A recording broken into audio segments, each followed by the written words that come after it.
పేరు పెట్టుదు అనెను. చాలమ్మా. చూడండి, ఇక్కడ మనము చూసినట్లయితే యేసుక్రీస్తు ఒక కుర్చీ తీసి ఆ తల్లిగారికి. యేసుక్రీస్తు యొక్క పుట్టుకను గురించి మనం చూస్తూ ఉన్నాం. యేసుక్రీస్తు యొక్క పుట్టుక గురించి మనం చూస్తూ ఉన్నాం. ఆయన ఏం చేస్తాడు అంటే పాపముల నుండి రక్షించును. పాపముల నుండి రక్షించును. పాపముల నుండి రక్షించడానికి ఆయన ఈ భూమి మీదకి వచ్చాడు. పాపము అనగా ఏమిటి? పాపము అనగా యోహాను రాసిన మొదటి పత్రిక 3వ అధ్యాయము 4వ వచనాన్ని చదువుకుందాం. యోహాను రాసిన మొదటి పత్రిక 3వ అధ్యాయము 4వ వచనము. అందుకు చదవండి అమ్మా.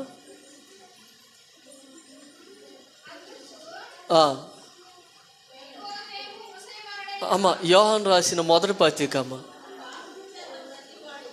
పాపము చేయు ప్రతివాడును ఆజ్ఞను అతిక్రమించును.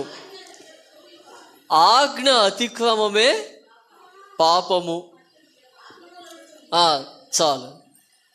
చూడండి, పాపములను తీసివేయుటకై ఆయన ప్రత్యక్షమైనని మీకు తెలియను. ఆయన యందు ఏ పాపమును లేదు. చాలు. ఇక్కడ ఏమంటున్నాడంటే పాపము అనగా ఏమిటి? పాపము అనగా ఆజ్ఞను అతిక్రమించుట పాపము. ఆజ్ఞాతిక్రమమే పాపము. అంటే దేవుని యొక్క ఆజ్ఞను, దేవుని యొక్క మాటను మేవటమే పాపము అని మనం చూస్తూ ఉన్నాం. దేవుడు మనందరికీ తెలుసు, ఆయన మొట్టమొదట ఆదికాండంలో ఏదెను తోటలో ఆయన ఆదాముని ఉంచాడు. మనిషిని చేసి ఆదాముని చేసి ఆదాముని ఏదెను యొక్క తోటలో ఉంచాడు. ఆ తర్వాత అతనికి సాటి అయిన సహకారిని ఇచ్చాడు. అవని కూడా చేశాడు. అవను కూడా దేవుడు ఆదాముకి తోడుగా ఇచ్చాడు. దేవుడు ఒక ఆజ్ఞ ఇచ్చాడు వాళ్ళకి. ఏమిటంటే ఈ తోట చెట్ల ఫలములు అన్నింటినీ తినండి. ఎన్ని వందలు ఎన్ని వేల చెట్లు ఉన్నాయో ఆ చెట్ల యొక్క ఫలాలు అన్నింటిని అనుభవించండి. అసలు నిజంగా చెప్పాలంటే ఏదైనా తోట ఎంత అద్భుతం అండి. దేవుడు ప్రతి చెట్టుని ఒక అద్భుతంగా సృజించి అనేకమైనటువంటి చెట్లకు అనేకమైనటువంటి ఫలాలను ఇచ్చాడు. వింత వింత ఫలాలను ఇచ్చాడు దేవుడు. కంపలేదుగా, కంపలేవు, ముళ్ళు లేవు, కంపలేదు.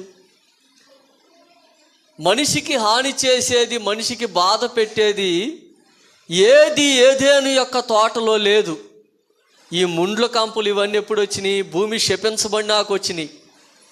గచ్చపోదలో మొండ్ల తొప్పలో అని దేవుడు చెప్పాడు. భూమి నీకై మొలిపించును ఇక మీదట అని శపించబడినాక, భూమి శపించబడినాక దేవుడు మనిషితో చెప్పాడు.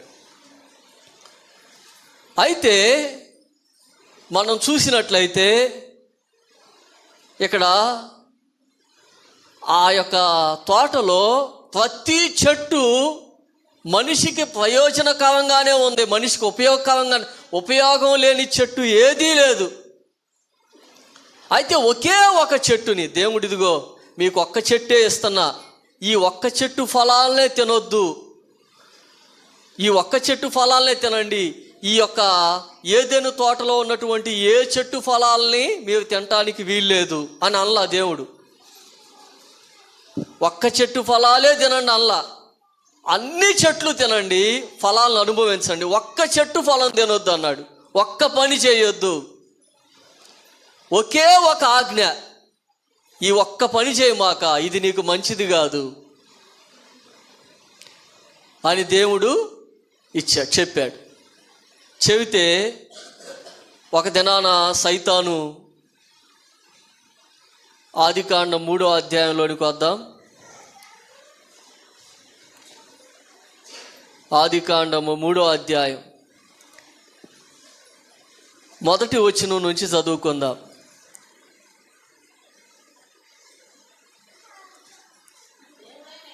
దేవుడైన యెహోవా చేసిన సమస్త భూజంతువులలో సర్పము యుక్తిగలదై ఉండెను. అది ఆ స్త్రీతో, ఇది నిజమా? ఈ తోట చెట్లలో దేని ఫలములనైనను మేము తినకూడదని దేవుడు చెప్పినా అని అడిగెను. అందుకు స్త్రీ, ఈ తోట చెట్ల ఫలములను మేము తినవచ్చు, అయితే తోట మధ్యనున్న చెట్టు ఫలములను గూర్చి మీరు చావుకున్నట్లు వాటిని తినకూడదనియు వాటిని ముట్టకూడదనియు చెప్పినని సర్పముతో అనెను. అందుకు సర్పము, మీరు చావనే చావవు, ఎలాగనగా మీరు వాటిని తిను దినమున మీ కన్నులు తెరవబడిననియు మీరు మంచి చెడ్డలను ఎరిగిన వారై దేవతల వలె ఉందువనియు దేవునికి తెలియనని స్త్రీతో చెప్పగా. ఏమండి, ఒక్క నిమిషం ఇక్కడ ఆగాలి మనం. అదేమిటంటే, సైతాను ఏమంటున్నాడంటే, ఒక మాట అంటున్నాడు. ఏమన్నాడంటే, ఈ చెట్టు ఫలాలు తింటే మీరు దేవతల్లాగా అయిపోతారు.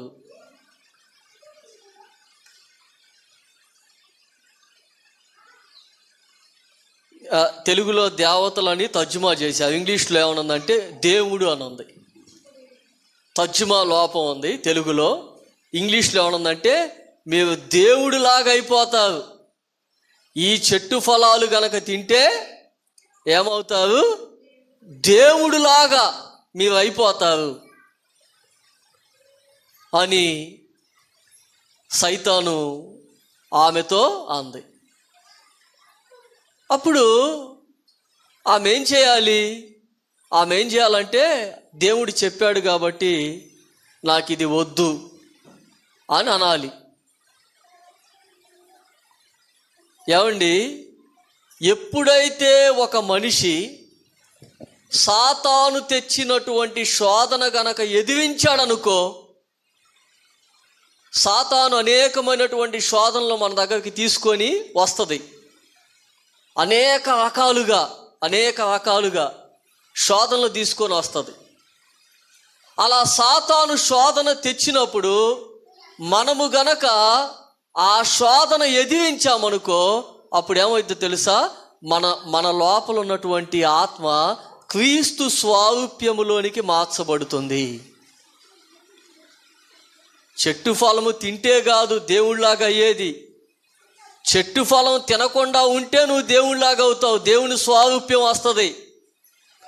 నువ్వు శోధన తునీకరించినప్పుడు నీలో క్రీస్తు స్వారూప్యం అనేది వస్తుంది. ఆ మాట చెప్పాలి అవ్వ.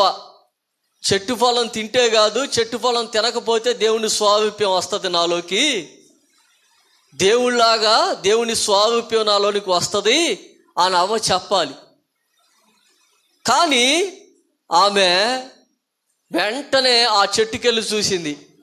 చూడంగంటే ఇక అది ఎట్లా కనపడింది? చదవండి 6వ వచనం. స్త్రీ ఆ వృక్షము ఆహారమునకు మంచిదియు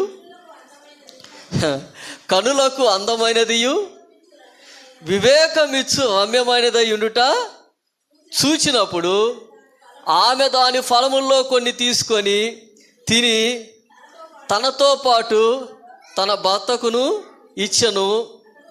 అతడు కూడా తినెను. రాత్రి మా పాస్టర్గా ఒక మాట ఉంది రాత్రి.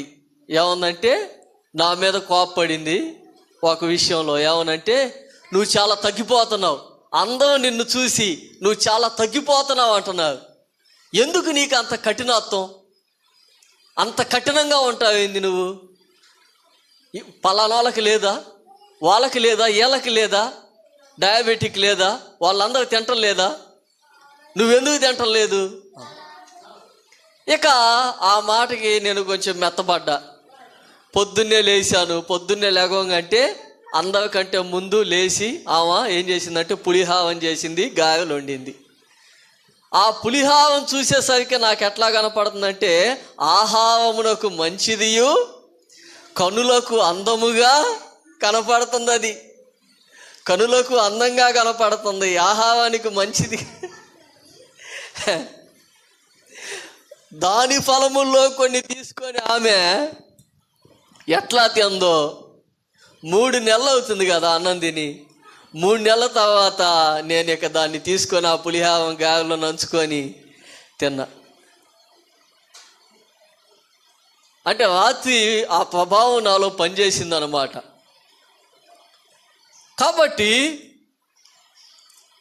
దేవుని యొక్క వాక్యం ఏం చెప్తుందంటే, ఏమండి, మనుషులు ఏమన్నా అనుకోనివ్వండి, మనం ఒక్కసారి కమిట్ అయ్యామంటే ఆ కమిట్మెంట్లో నిలబడాలంతే. మనం ఒక నిర్ణయాన్ని తీసుకుంటే, ఒక డెడికేషన్ అవుతే,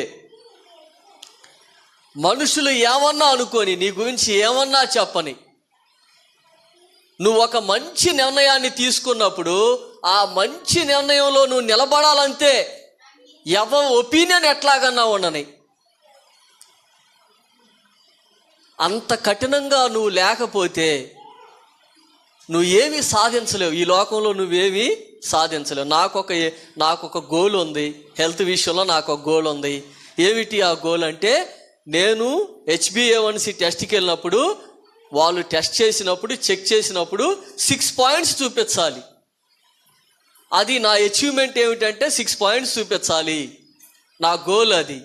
దానికోసం నేను జొన్న అన్నం తింటాను, నేను పులకా తింటాను, అదనమాట. అన్నం తినకూడదు. కాబట్టి దేవుని బిడ్డల అంటే నేను ఒకటి అనుకున్నాను, ఏంటంటే తప్పనిసరి అయినప్పుడు ఎప్పుడన్నా ఒకసారి ఫంక్షన్స్కి వెళ్ళినప్పుడు భోజనం చేద్దాం. ఫంక్షన్కి వెళ్ళి భోజనం చేయకుండా ఉంటే బాగుండదు, బాధపడతామని చెప్పి అనుకున్నా. ఆ ఫంక్షన్ అప్పుడు తప్ప ఇంకా ఎప్పుడైనా ఇక ఇంట్లో వైట్ రైస్ అనేది తినకూడదు అని నేను ఈ మధ్యకాలంలో నా శాసనాన్ని కొంచెం మార్చా. కొత్త జీవో ఒకటి పాస్ చేశా, మా ఇంట్లో చెప్పాను అనమాట, ప్రకటించా మా పాస్టర్ గారికి. కాబట్టి దేవుని బిడ్డలాగా గమనించండి. మాట్లాడము. చూడండి, ఇక్కడ పాపము అనేది మనిషిని ఏం చేసింది? శాపములోనికి తీసుకొని వెళ్ళింది. మనిషి చేసినటువంటి పాపాన్ని బట్టి మనిషిలోనికి పాప స్వభావం అనేది ఒకటి వచ్చింది. పాప స్వభావం వచ్చింది. కాబట్టి ఆదాము లోపలికి పాప స్వభావం వచ్చింది. ఆదాముకి పుట్టినటువంటి సంతానమైనటువంటి ప్రతి మనుషుడు పాప స్వభావంతోనే పుట్టాడు. చిన్నపిల్లలు చూడండి, అందుకే ఎక్కడ ప్రసంగి గ్రంథంలో అంటాడు, ఏమంటాడంటే, దేవుడు మనుషులను యథార్థవంతులుగా చేశాడు, అయితే వాళ్ళు తమ మార్గములను చెరిపివేసుకున్నారు. ఇంకొక చోట ఏమనుండిద్దంటే, బాలుడు పుట్టిన తోడనే వాడు అబద్ధములాడుచూ తప్పిపోవును అంటాడు. ఒక చిన్న పిల్లోడు ఉన్నాడు, వాడు ఏడుస్తూ ఉంటాడు. మనం వాడిని ఎత్తుకోంగంటే వాడు ఏడుపు మానేస్తాడు. వాడికి ఏదో బాధ వచ్చినట్టే, కడుపు నొప్పి వచ్చినట్టే, ఏదో సమస్య వచ్చినట్టే వాడు ఏం చేస్తాడంటే ఏడుస్తూ ఉంటాడు. వాడు పిల్లవాడు ఎత్తుకోంగంటే వెంటనే ఆ ఏడుపు మానేస్తాడు. అదొక అబద్ధం అన్నమాట. వాడికి ఏదో సమస్య ఉన్నట్టుగా అది ఒక అబద్ధం. కాబట్టి దేవుని బిడ్డలారా గమనించండి, దేవుని యొక్క వాక్యం ఏం చెప్తా ఉందంటే, రక్షణ అనేది ఎప్పుడైనా సరే బైబిల్లో త్రికాల రక్షణ అంటారు. త్రికాల రక్షణ. త్రికాల రక్షణ అనగా ఏమిటి అంటే, ఒక వ్యక్తి పాపము నుండి రక్షింపబడుట, రక్షింపబడుతూ ఉండుట, రక్షణ అనేది భవిష్యత్తులో పొందుట అనే 3 విషయాలు ఉంటాయి.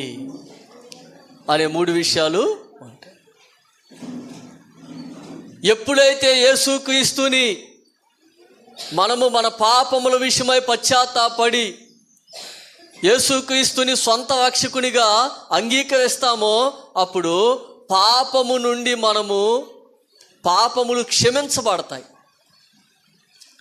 మనిషి యొక్క పాపము క్షమించబడుతుంది, రక్షణ అనేది కలుగుతుంది, మనిషి ఆత్మకు రక్షణ కలుగుతుంది.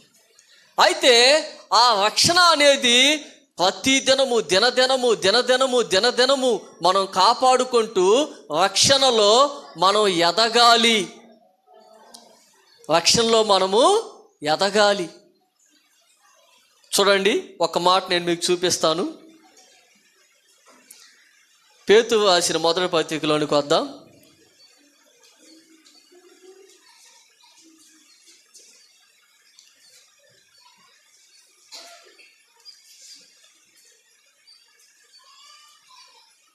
పేతురు రాసిన మొదటి పత్రిక 1వ అధ్యాయము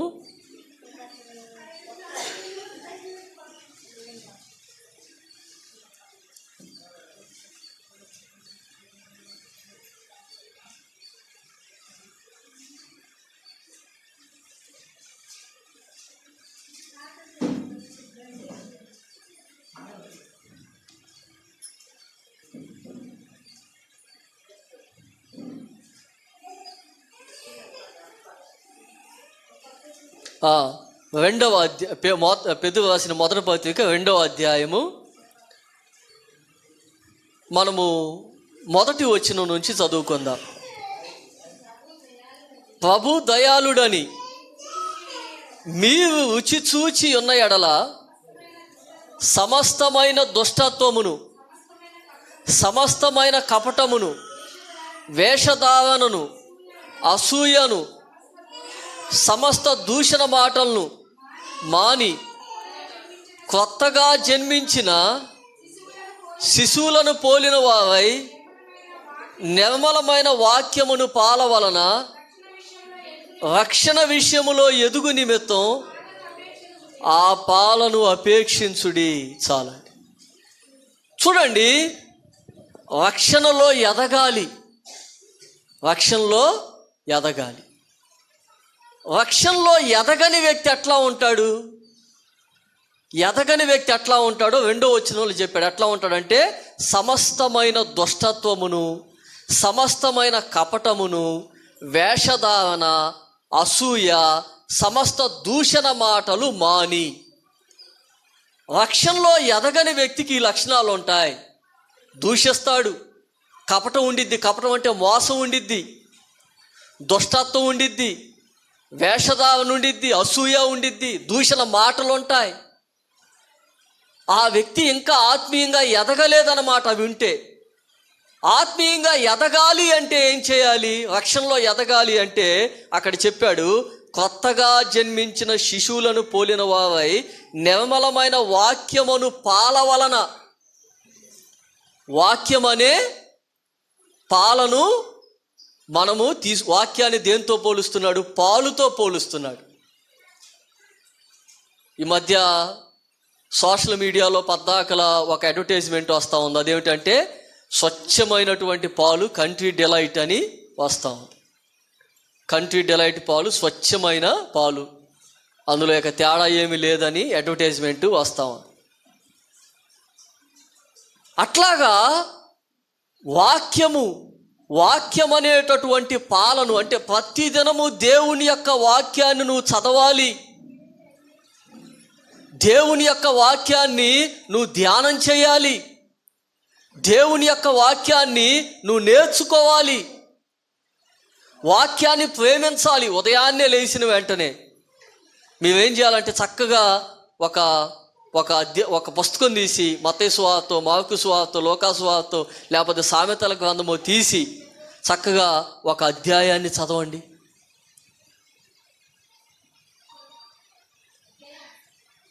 ఒక అధ్యాయాన్ని చదవండి.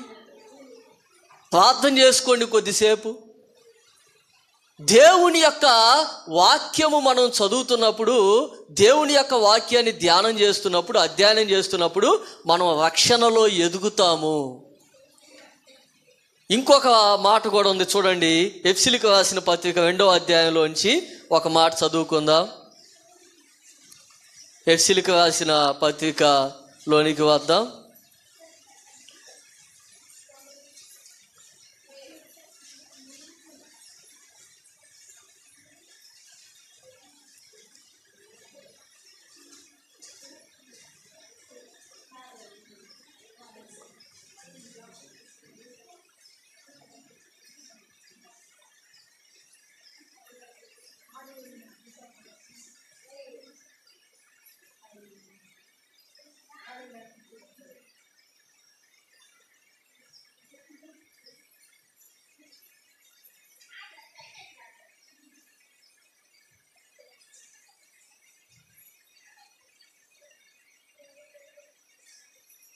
ఇక్కడ ఎఫెసీయులకు రాసినటువంటి పత్రికలో ఒక మాట ఉంటుంది.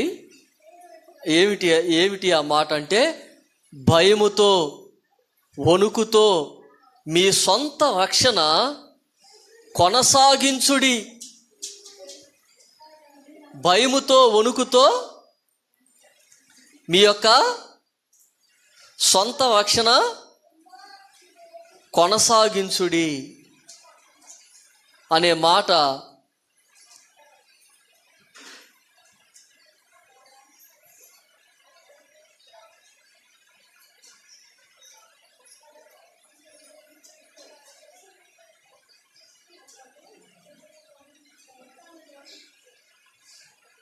అనేటటువంటి మాటను మనం చూస్తాం. ఎఫెసీయులకు రాసిన పత్రికలోనే చూస్తాం. కాబట్టి మనం ఏం చేయాలి? రక్షణలో మనం ముందుకు వెళ్ళాలి. రక్షణ పొందుతూ మనం ముందుకు కొనసాగాలి. ప్రతి దినము రక్షించబడాలి. మనలో మార్పు రావాలి. ఈ మధ్య నేను వాక్యం వింటా ఉన్నాను. జాక్పనన్ గారి యొక్క సందేశాలు వింటాం. ఆయన ఒక మంచి మాట చెప్పాడు. ఏమనంటే, ఆయన ఒక వివాహం చేశాడంట. వివాహం చేసినప్పుడు ఆయన ఎవరికి వివాహం చేసినా ఆ యొక్క వివాహం చేసిన ఆ నూతన దంపతులకి ఒక మాట చెప్తాడంట ఆయన. ఏమిటి ఆ మాట అంటే, నీ భార్యతో నీకు ఏదైనా గొడవ వస్తే, నీ భర్తతో నీకేదైనా గొడవ వస్తే, నీవు ఈరోజు నిద్రపోయే లోపల ఆమెతో సమాధాన పడాలి. ఒకవేళ నీది తప్పుంటే క్షమాపణ అడగాలి. నువ్వు సమాధాన పడాలి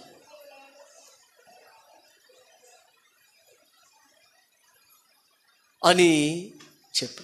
ఒక దినాన ఒక ఆయన వచ్చాడంట ఆయన దగ్గరికి. వచ్చి, పాస్టర్ గారు, మా పెళ్లి చేసింది మీరేనండి. ఇప్పుడు నాకు వివాహమై సుమారుగా 14 సంవత్సరాలు అవుతుంది.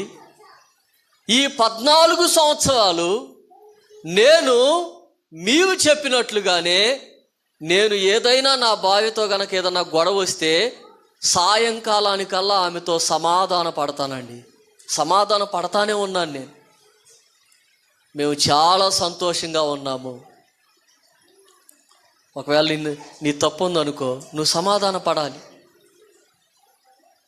నీది తప్పు లేకపోయినా నువ్వు సమాధాన పడాలి. కాబట్టి అందుకే యేసుక్రీస్తు చెప్పాడు, ఏమని? సూర్యుడు అస్తమించక మునిపే నువ్వేం చేయాలి? సమాధాన పడాలంటాడు. ఏదైనా వివాదం ఉంటే సూర్యుడు అస్తమించక మునిపే సమాధాన పడాలి. కాబట్టి పాపముల నుండి ఆయన మనల్ని రక్షించడానికి వచ్చాడు. రెండో విషయం ఏమిటి? రెండో విషయం ఇంకొక 15 నిమిషాల లోపల నేను ముగించేస్తాను. చూడండి, కొలస్సీలకు రాసినటువంటి మొదటి పత్రిక, కొలస్సీలకు రాసిన పత్రిక మొదటి అధ్యాయము 13వ వచనాన్ని చదువుకుందాం. ఆయన మనలను అంధకార సంబంధమైన అధికారములో నుండి విడుదల చేసి తాను ప్రేమించిన తన కుమారుని యొక్క రాజ్య నివాసులనుగా చాలమ్మ. ఇక్కడ ఏమంటున్నాడంటే, అపోస్తులైన పౌలు ఏమంటున్నాడంటే, అంధకార సంబంధమైనటువంటి అధికారము నుండి ఆయన మనలను విడిపించను.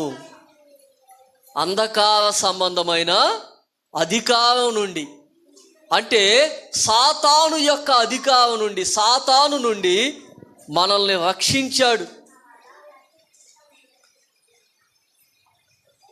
సాతాను అధికారం నుండి రక్షించాడు, సాతాను నుండి రక్షించాడు. పాత నిబంధనలో ఏ భక్తుడు కూడా దయ్యాన్ని వెలగొట్టలేపాడండి. కానీ కొత్త నిబంధనలో ఒక సామాన్యమైన విశ్వాసి సైతం దయ్యాన్ని గజగజలాడించగలడు. ఎందుకని అంటే అతనిలో యేసుక్రీస్తు ఉన్నాడు కాబట్టి. సాతాను అందరికీ భయపడతాడా? దయ్యం అందరికీ భయపడతాడా అంటే చూడండి, యాకోబు పత్రిక 4వ అధ్యాయం 7వ వచనం. యాకోబు పత్రిక 4:7.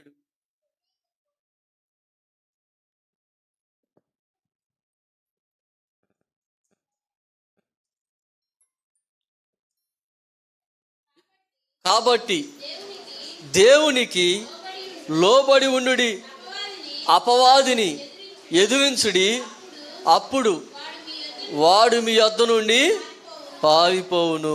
చాలు. దేవునికి లోబడి అపవాదిని ఎదిరించాలి, అప్పుడు వాడు మీ యొద్ద నుండి పారిపోతాడు. మనం దేవునికి లోబడి ఉండాలి. దేవునికి లోబడకుండా సాతానుని ఎదిరిస్తే మనమే పారిపోవాల్సి వస్తుంది. సైతాను కాదు పారిపోయేది, మనం పారిపోవాల్సి వస్తుంది. దేవునికి లోబడి అపవాదిని ఎదిరించాలి, అప్పుడు సైతాను మన దగ్గర నుండి. దేవునికి నువ్వు విధేయుడు కావాలి, దేవునికి లోబడాలి, నువ్వు దేవుని మాట వినాలి. ఒకసారి నేను రక్షించబడి సేవలోకి వచ్చిన తొలి దినాల్లో మందడంలో ఒక గృహంలో ఒక చిన్న కూడికి పెడతానికి వెళ్ళాం. వెళ్తే ఆ ఇంట్లో అడుగుపెట్టి ఒక చిన్న ప్రార్థన చేశాం. ఆ ఇంట్లో ఒక అమ్మాయి ఉంది, వివాహమైనటువంటి అమ్మాయి. ఆ అమ్మాయి కింద పడిపోయింది. కింద పడిపోయి బిగ్గరగా కేకలేస్తుంది. అదే ఫస్ట్ టైం అన్నమాట దయ్యం అట్లా మనుషుల్లో ఉండటం, అది నేను చూడటం అదే ఫస్ట్ టైం. కొంచెంసేపు ప్రార్థన చేసినాక ఆ దయ్యం ఆ అమ్మాయిని వదిలిపెట్టి వెళ్ళిపోయి. దేవునికి లోబడి అపవాదిని ఎదిరించాలి, అప్పుడు వెళ్ళిపోతాడు వాడు. దేవునికి లోబడకుండా సైతాన్ని మనం ఏం చేయలేం. కాబట్టి సాతాను నుండి మనల్ని రక్షించడానికి యేసుక్రీస్తు వచ్చాడు. రోమీయులకు రాసిన పత్రిక 16వ అధ్యాయం 20వ వచనాన్ని చదువుకుందాం. రోమీయులకు రాసిన పత్రిక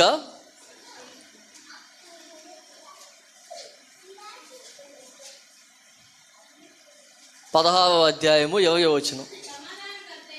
సమాధానకర్తయగు దేవుడు సాతానును శీఘ్రముగా మీ పాదముల కింద చితక తొక్కించును. చాలా. ఇక్కడ ఏమంటున్నాడు? సమాధానకర్త అయిన దేవుడు సాతానుని శీఘ్రముగా మీ పాదముల కింద చితక తొక్కించును.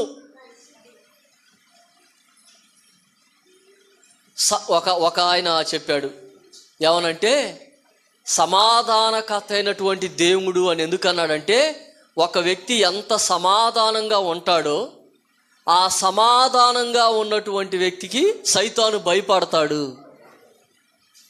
సమాధానం లేనటువంటి వ్యక్తులకి సైతాను భయపడడు. నీ మనసులో సమాధానం ఉండాలి, నీ కుటుంబంలో నువ్వు సమాధానంగా ఉండాలి, పొరుగు వాళ్ళతో నువ్వు సమాధానంగా ఉండాలి. అలా నువ్వు సమాధానంగా ఉన్నప్పుడు సైతాను నీకు భయపడతాడు. ఎవరికి సమాధానం ఉండదు? పాపం చేసినటువంటి దుష్టులకి నెమ్మది లేదు అంటాడు యెషయా గ్రంథంలో. దుష్టులకి నెమ్మది లేదు. కాబట్టి ఎంత సమాధానంగా నువ్వు ఉంటే అంత సైతాను మీద నువ్వు జయాన్ని పొందుతావు. సమాధానం ఎట్లా వస్తుంది? యేసుక్రీస్తు వల్ల వస్తుంది సమాధానం. కాబట్టి రెండోదిగా సైతాను నుండి రక్షించడానికి ఆయన వచ్చాడు. ఇక మూడోది, లాస్ట్గా ఒక మాట చూపిస్తాను. మూడోది చూద్దాం. దేవుడు దేని నుంచి మనల్ని రక్షించడానికి వచ్చాడంటే, మార్కు సువార్త 16వ అధ్యాయము 16వ వచనం.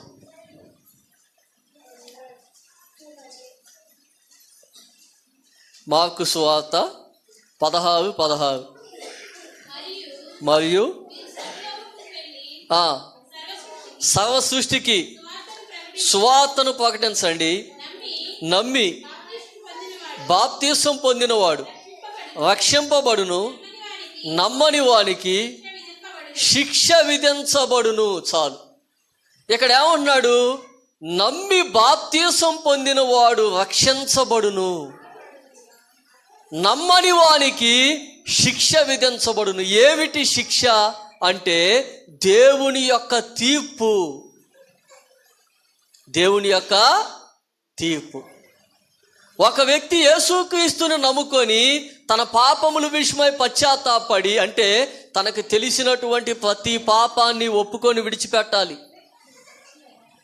తాను మోకాళ్ళ మీద ఉండి దేవుని సన్నిధిలో ప్రార్థన చేసుకొని, అయ్యా నా పాపములను నాకు చూపించండి, నాకు జ్ఞాపకం చేయండి అని చెప్పి, నీకు గుర్తు వచ్చినటువంటి ప్రతి పాపాన్ని నువ్వు ఒప్పుకొని దేవుని దగ్గర క్షమాపణ అడిగి విడిచిపెట్టాలి. అలా ఎప్పుడన్నా నువ్వు చేసావా? అలాంటి అనుభవం నీకుందా?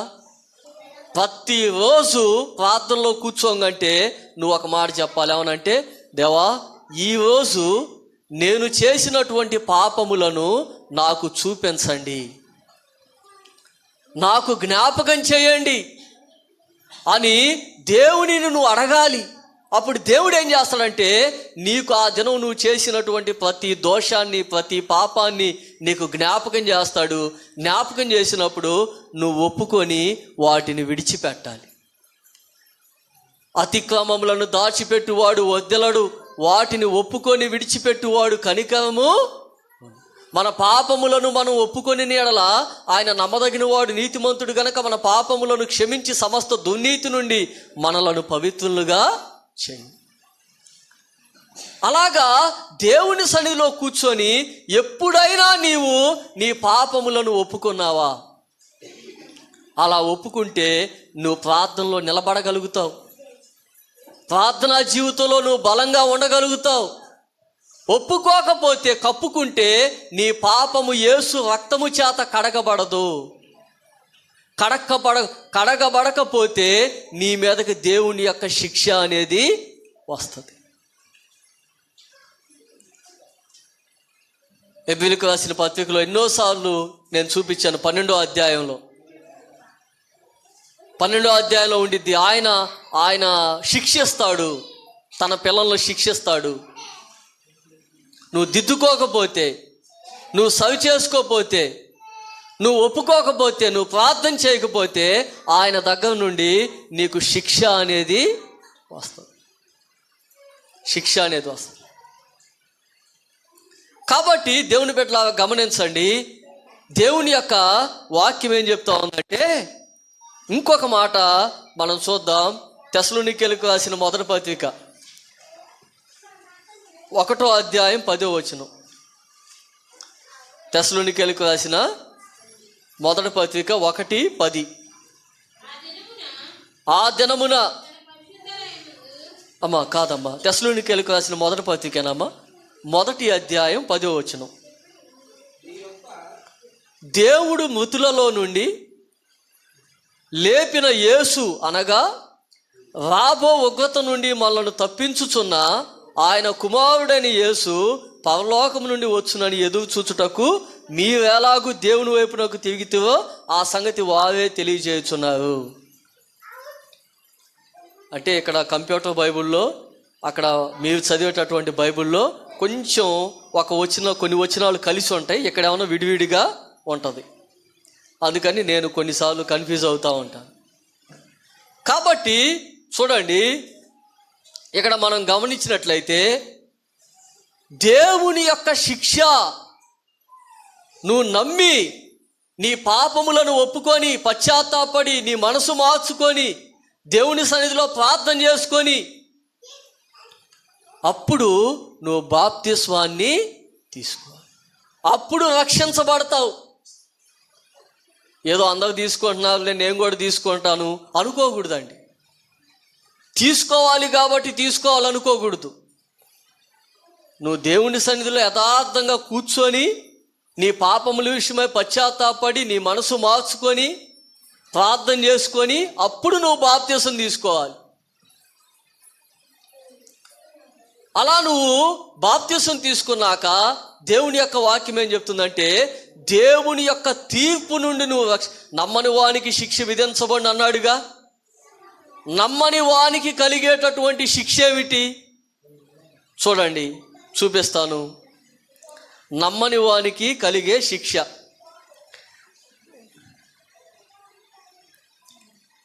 ప్రకటన గ్రంథం 22వ అధ్యాయం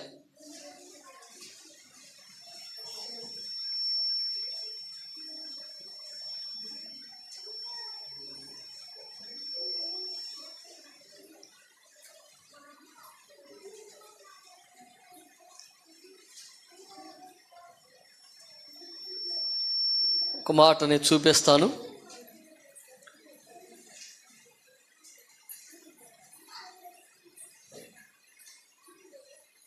ఆ 21వ అధ్యాయం ప్రకటన గ్రంథం 21వ అధ్యాయం 8వ వచనం. పిరికి వారును అవిశ్వాసులను అసహ్యులను నరహంతకులను వ్యభిచారులను మాంత్రికులను విగ్రహారాధికులను అబద్ధికులందరూ అగ్ని గంధకములతో మండు గుండములో పాలు పొందుదురు. ఇది 2వ మరణము. ఏమండి, ఇక్కడ ఎంత లిస్ట్ ఇచ్చాడు చూడండి. పిరికివారు అంటే యేసుక్రీస్తు నిజమైన దేవుడు, ఆయన రక్షకుడు అని తెలిసినా దేవుని కోసం నిలబడాలంటే భయం, దేవుని దగ్గరికి రావాలంటే భయం, దేవుణ్ణి నమ్ముకోవాలంటే భయం, నేను క్రైస్తవుని అని చెప్పుకోవాలంటే భయం, నేను బాప్తిసం తీసుకున్నానని చెప్పుకోవాలంటే భయం. అటువంటి వాళ్ళని బైబిల్ ఏం చెప్తుందంటే పిరికివారు, అవిశ్వాసులు, అసహ్యులు, నరహంతకులు, వ్యభిచారులు, మాంత్రికులు, విగ్రహారాధికులు, అబద్ధికులు అగ్ని గంధకములతో మండుచున్న గుండములో పాలు పొందుదురు. అంటే ఇది నరకం అన్నమాట. నరకంలో వేయబడతారు. ఇది దేవుని యొక్క తీర్పు. ఇది ప్రకటన గ్రంథంలో చివరిగా ఒక మాట చూస్తే 20వ అధ్యాయం 8వ వచనం నుంచి, ప్రకటన గ్రంథము 20వ అధ్యాయము 11వ వచనం నుంచి,